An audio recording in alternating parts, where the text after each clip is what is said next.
A poesia é algo que transcende. Você pode ter poesia numa paisagem, numa pintura, né? É um modo de ver a realidade diferenciado, né? Que passa muito pela emoção. A emoção transfigurada pela sua vivência interior. Quer dizer, não é a emoção periférica, é alguma coisa que mobiliza uma série de elementos da nossa sensibilidade e você transforma aquilo numa linguagem. A maneira como essa forma de manifestação interna vem à tona pode ser no poema, que é uma forma tradicional e a mais evidente de você conseguir passar isso, porque transcende ao que é lógico, transcende ao que é objetivo, né? E, eventualmente, num texto em prosa, uma prosa trabalhada, onde está o mistério, ou se nós quisermos uma linguagem mais simples, onde é que está o truque da passagem? É que dois elementos predominam na maneira de traduzir nas palavras essa coisa misteriosa chamada poesia. A imagística. As palavras ganham um sentido diferenciado quando você as utiliza para traduzir esse tipo de mensagem, que vai além da realidade imediata e objetiva, né? Se eu tenho a palavra mesa na mente de quem lê ou ouve, há uma ideia básica, né, que corresponde a esse conjunto de sons, que é uma superfície qualquer apoiada em uma variedade de sustentações que serve para colocar coisas em cima e eventualmente até servir jantares e almoço.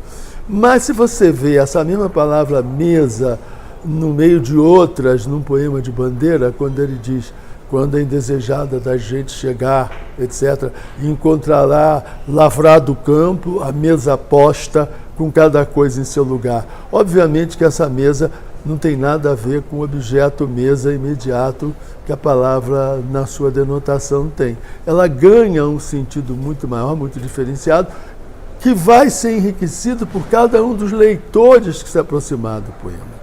Que essa marca também desse tipo de linguagem, que é a marca da linguagem da literatura, a meu ver, ainda continua sendo, é essa multissignificação. O texto se abre à interpretação do leitor.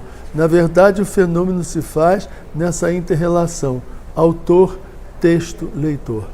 Quer dizer, o autor põe um texto à disposição do leitor. O leitor dispõe desse texto.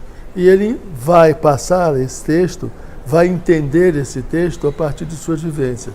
Por isso é que o Drummond tem um verso muito sintomático, quando ele diz: se você não entendeu o meu poema, foi seu ouvido que entortou. Entendeu? Eu não exageraria, mas você pode ter o ouvido que você tiver, você ganhará mais ou menos o sentido do texto de acordo com a sua capacidade de percepção. E o que é que faz o poema ser grande? A maneira dele ser feito, a imagística e o ritmo, que as imagens que você usa, as palavras ganham um sentido que não é o sentido imediato, denotativo dela, e o ritmo, né? O ritmo, que pode ser um ritmo medido da tradição.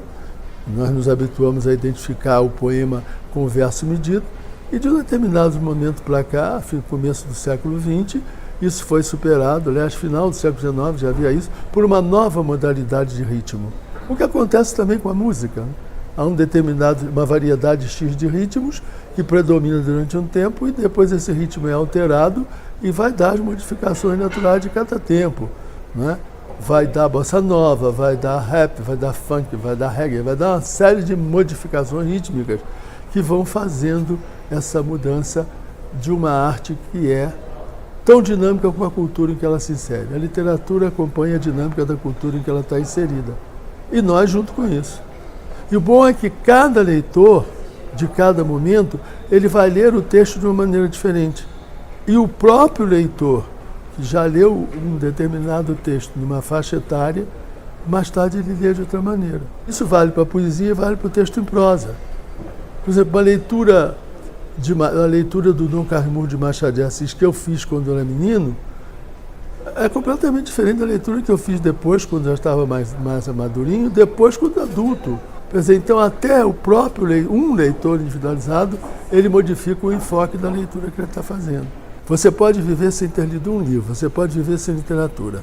Mas se você se aproximar de um livro, se você tiver o convívio com a literatura, você vai entender muito melhor a vida e a sua própria vida vai ser muito melhor usufruída.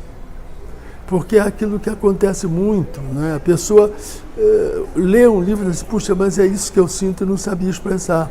E aí a pessoa não se sente mais solitária no seu problema, certo? Porque a tendência de cada um é achar que só acontece comigo, né? Eu sou único, eu não... Não, vai verificar às vezes numa história que não é bem assim. Que o que está acontecendo com ele é uma coisa que acontece com muita gente. E que acontece a tal ponto que um texto de literatura sintetiza isso, percebe?